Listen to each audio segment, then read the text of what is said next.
мактаби ҷумҳуриявии маҳорати олии варзиш оид ба бозиҳои dastavӣ ҳамарӯза дари худро субҳи барвақт барои наврасони варзишдӯст боз менамояд ва барои варзишгарон шароити созгор муҳайё карда шудааст.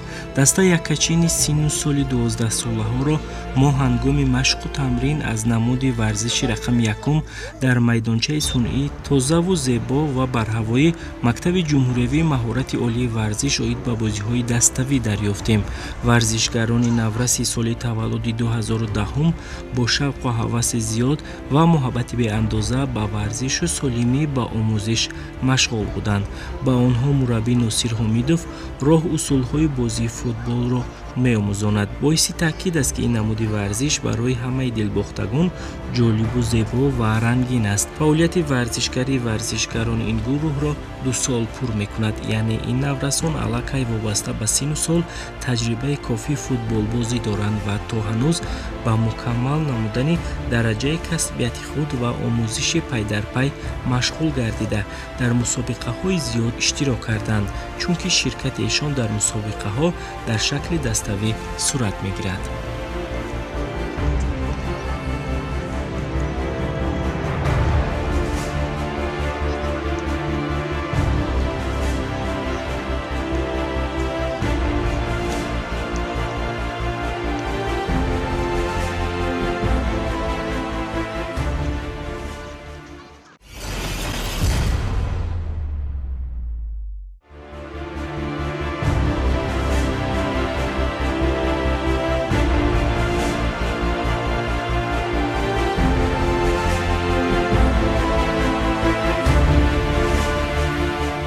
саҳми мактаби ҷумҳуриявии маҳорати олии варзиш оид ба бозиҳои dastavӣ аз замони таъсисёбӣ то инҷониб дар тарбия ва ба воя расонидани бозингарони лаёқатманд назаррас аст. далели ин гуфтаҳо узви тимҳои мухталифи кишвар гардидани тарбиятгирандагони ин таълимгоҳ дониста мешавад. мактаби мазкур дар байни дигар мактабҳои варзишии шаҳри Душанбе эътибори хоса дорад, зеро ҳунарнамоии хуби дастпарварони он на фақат дар мусобиқаҳои дохил балки берун аз марзи ватан ҳам баръаво мушоҳида мешавад. тавре маълум гардид, дар раванди омӯзиш мураббӣ кӯшиш мекунад бо истифода аз лавозимоти варзишӣ усулҳои ин намудро ба наврасон омӯзонад. варзишгарони наврас низ ба футбол таваҷҷӯҳи бештар доранд ва ҳамарӯза кӯшиш мекунанд ки ба машқгоҳ ҳозир шаванд. то ин замон ин даста аллакай иштирокчии сабқатҳои дохили толорӣ, мактабӣ ва ноҳиявӣ мебошанд.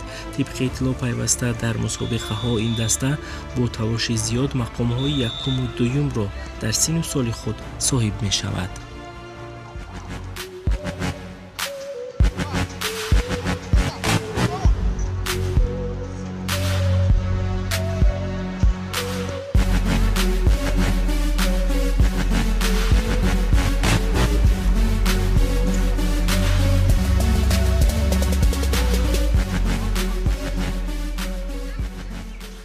من زیاده از 1 سال مشق میکنم. بعد میخوام فوتبالباز بهترین جهان شوم. برای از همین من فوتبال مشق میکنم. با دسته دینامو ما مسابقه کرده یکم جا گرفتیم.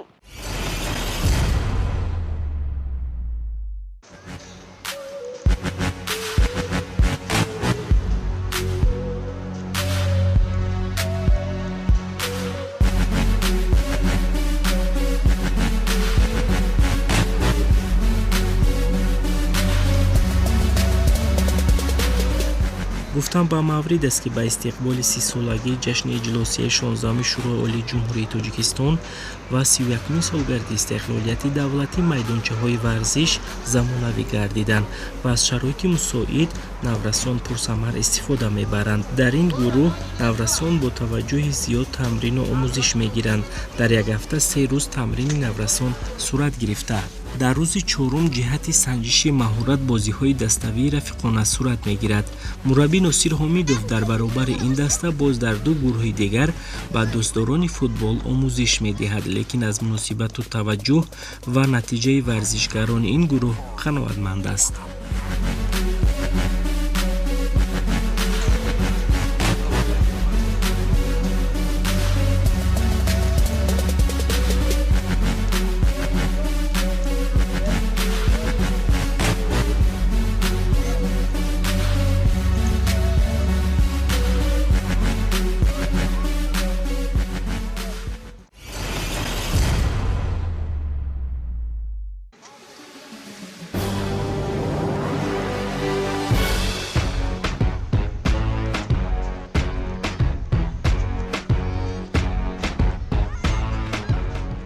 гуфтан сари вақтест ки дар мактаби ҷумҳуриявии маҳорати олии варзиш оид ба бозиҳои даставӣ айни замон 24 дастаи футболбоз дар синну соли гуногун ба омӯзиши бозии рақами якум машғул аст.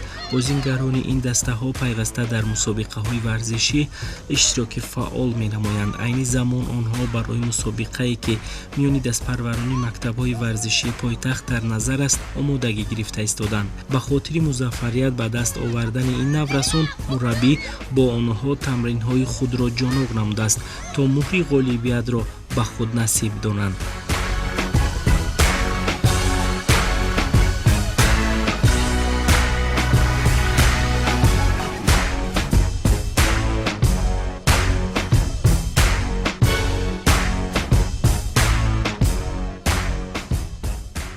من در فوتبال مشق میکنم. من فوتبال را دوست میدارم. معلم ما حمید ناصر ما در مسابقه های زیاد اشتراک میکنیم. هر روز ما به میدانچه های ورزشی آمده مشق و تمرین میکنیم.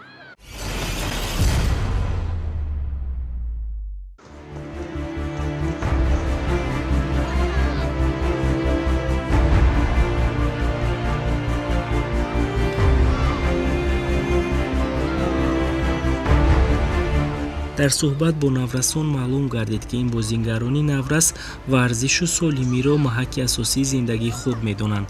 аксари онҳо мураббӣ ва волидонашонро такондиҳандаи шавқу ҳаваси худ меноманд. маҳз бо талоши худу розигии падар ман ба бозии футбол шуғул намудам ва то имрӯз ин намуди дӯстдоштанӣ яъне футболро омӯхта истодам. дар ҳама гуна вазъият падарам ёрирасони ман аст ва ӯ низ кӯшиш менамояд ки ман бо ба даст овардани нишондиҳандаҳои назараст иштирокчии сабқатҳои бурунмарзӣ гардам, гуфт яке аз онҳо ва чунин илова кард.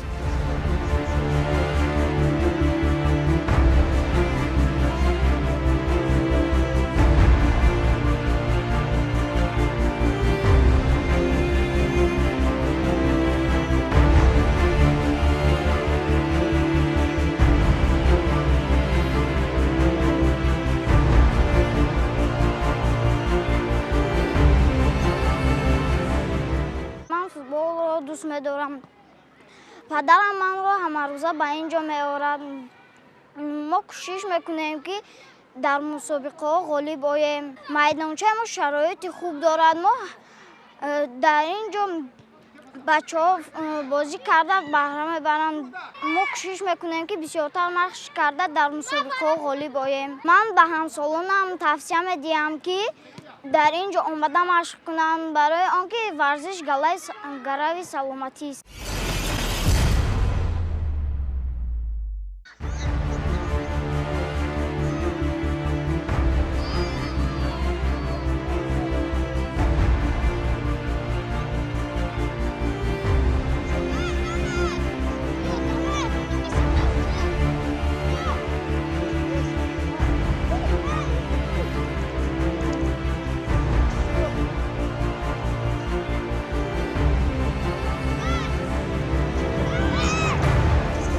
ёдовар мешавем ки ин сину сол аллакай дар лоиҳаи футбол ба назди шумо меояд низ иштирокчӣ мебошад. аҳли гурӯҳ кӯшиш ва ҷаҳду талош менамоянд то ҳадди аққал дар чунин бозиҳои мавсимӣ иштирок кунанду дар қатори беҳтаринҳо ҷои худро ёбанд. мушоҳида карда шуд ки мураббӣ ба ҳаракату истеъдод ва маҳорати варзишгарон дар майдон аҳамияти махсус медиҳад. кӯшиш мекунад ки ин наврасон чун бозингарони касбӣ ба воя расанд. барои варзишгари касбӣ омӯхтани тамоми нозукиҳои соҳа зарур аст. аз ин рӯ соатҳои зиёд мураббӣ бо онҳо вақти худро ба омӯзиш мегузаронад.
дар воқеъ футбол яке аз намудҳои рушдёфтаи соҳаи варзиш ба ҳисоб рафта дар миёни аҳолӣ нисбат ба дигар намудҳои варзиш маҳбубияти зиёдро касб намудааст. Дар даврони истиқлолияти давлатии ҷумҳурии Тоҷикистон барои рушди ин намуди варзиш тамоми имкониятҳо равона карда шудааст.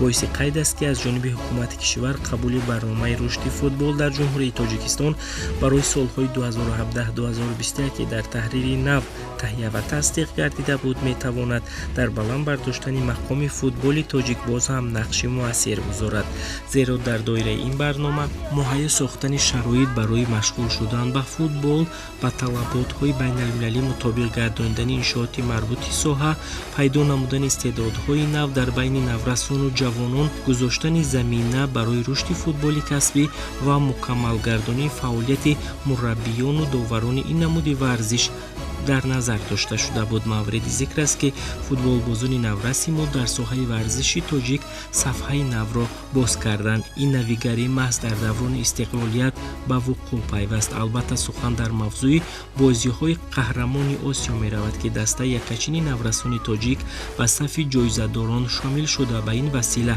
ҳаққи дар чемпионати ҷаҳон ширкат варзиданро пайдо карданд.